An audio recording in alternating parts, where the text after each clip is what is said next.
Merci Seigneur, merci Seigneur. On a raté la télé. Penerbangan merupakan salah satu cara bepergian paling aman. Tetapi di Republik Demokratik Kongo atau RDK, penerbangan bisa menjadi semacam karcis sekali jalan menuju alam akhirat. Penerbangan di RDK seringkali disamakan dengan berjudi dengan nyawa. Banyak pesawat jatuh, mendarat darurat atau terbakar sehingga membuat negara ini menduduki daftar hitam penerbangan dunia. Semua maskapai Kongo bahkan pernah dilarang terbang ke Uni Eropa karena alasan keselamatan.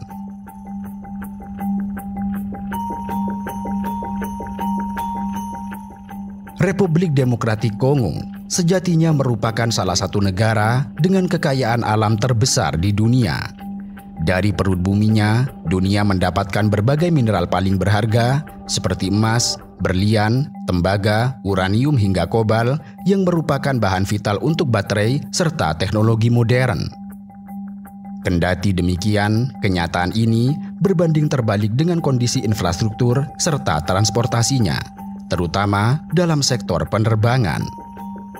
Ironisnya, di negara yang luasnya hampir sebesar Eropa Barat ini, pesawat seharusnya menjadi penyelamat untuk menghubungkan kota-kota yang terisolasi oleh hutan hujan serta sungai raksasa.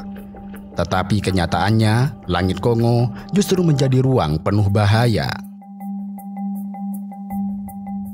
Di Kongo, maskapai penerbangan tidak seperti di negara lain yang terstruktur serta diawasi dengan ketat.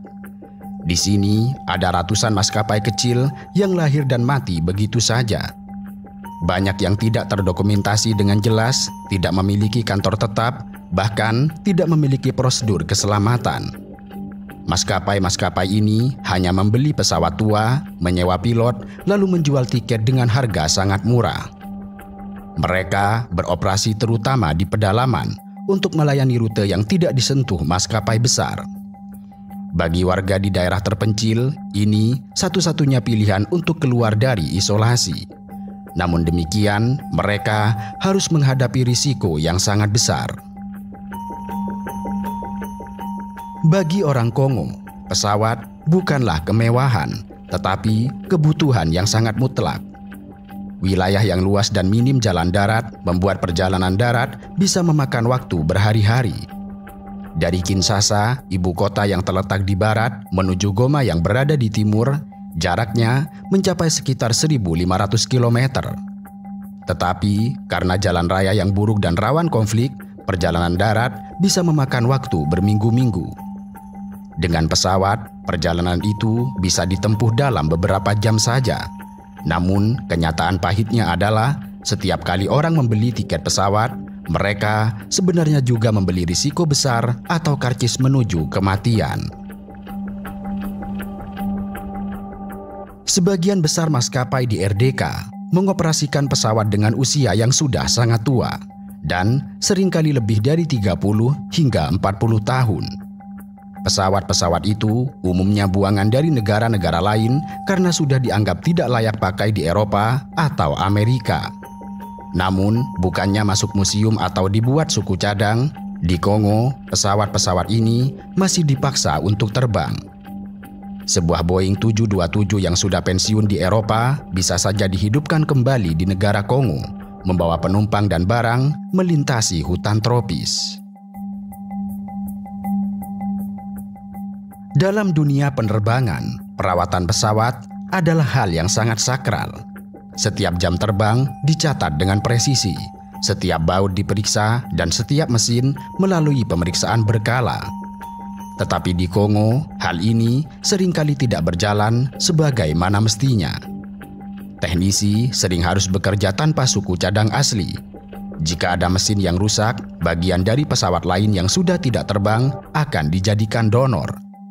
Ada pula cerita bahwa beberapa teknisi bahkan menggunakan alat-alat bengkel mobil untuk memperbaiki komponen pesawat. Di banyak daerah, bandara hanyalah lapangan tanah atau landasan pendek dari aspal retak yang tidak memenuhi standar internasional. banyak landasan pacu di Kongo terlalu pendek untuk ukuran pesawat yang dipakai.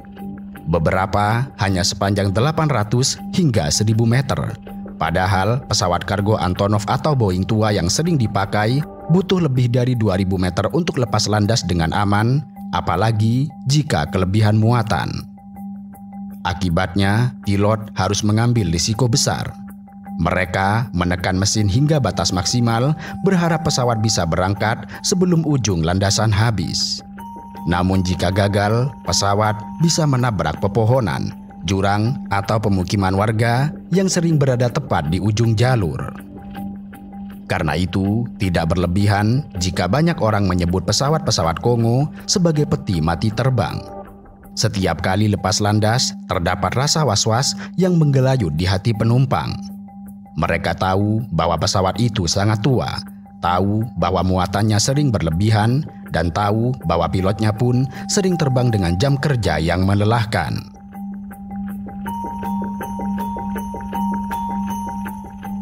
Tentu saja, banyak kisah tragis lahir dari kondisi ini. Pada tahun 1996, sebuah Antonov AN-32 jatuh setelah lepas landas dari Bandara Endolo di Kinshasa. Pesawat itu kelebihan muatan dan tidak mampu mencapai ketinggian aman. Akibatnya, ia jatuh menimpa pasar yang penuh dengan orang. Lebih dari 300 orang tewas dalam tragedi itu.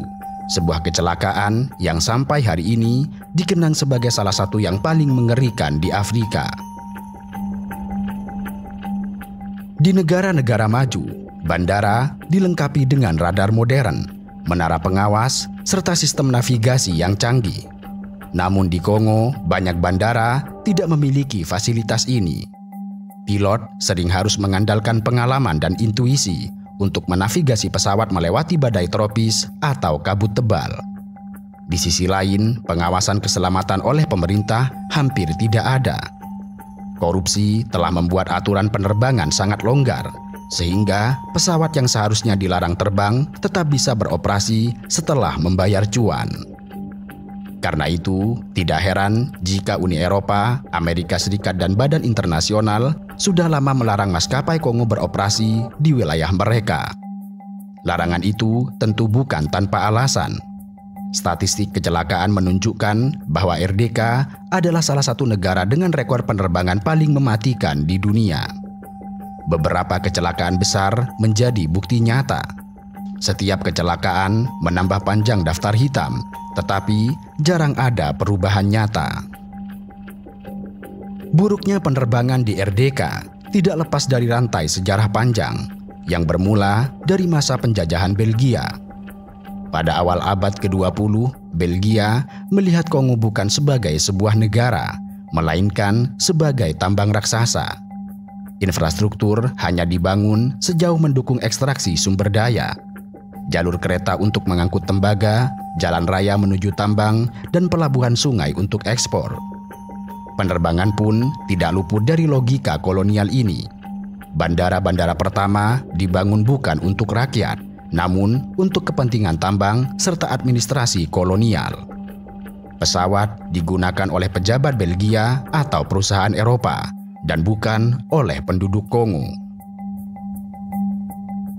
Ketika akhirnya Kongo merdeka pada tahun 1960, negara itu mewarisi sistem penerbangan yang sangat rapuh, bandara terbatas, armada kecil, dan tenaga ahli yang sebagian besar orang asing.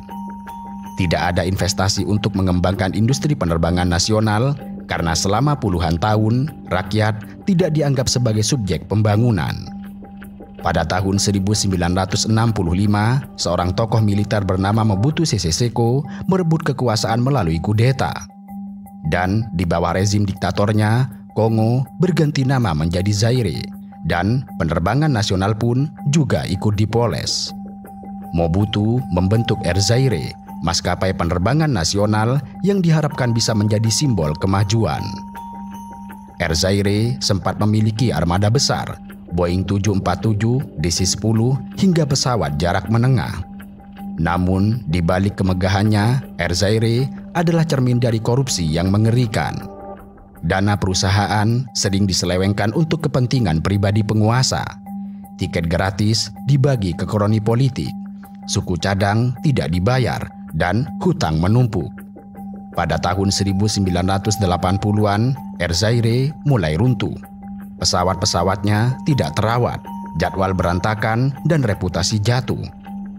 Dan ketika akhirnya bangkrut di tahun 1995, Kongo kehilangan maskapai nasionalnya. Dan sejak saat itu, ruang kosong diisi oleh ratusan maskapai kecil tanpa standar.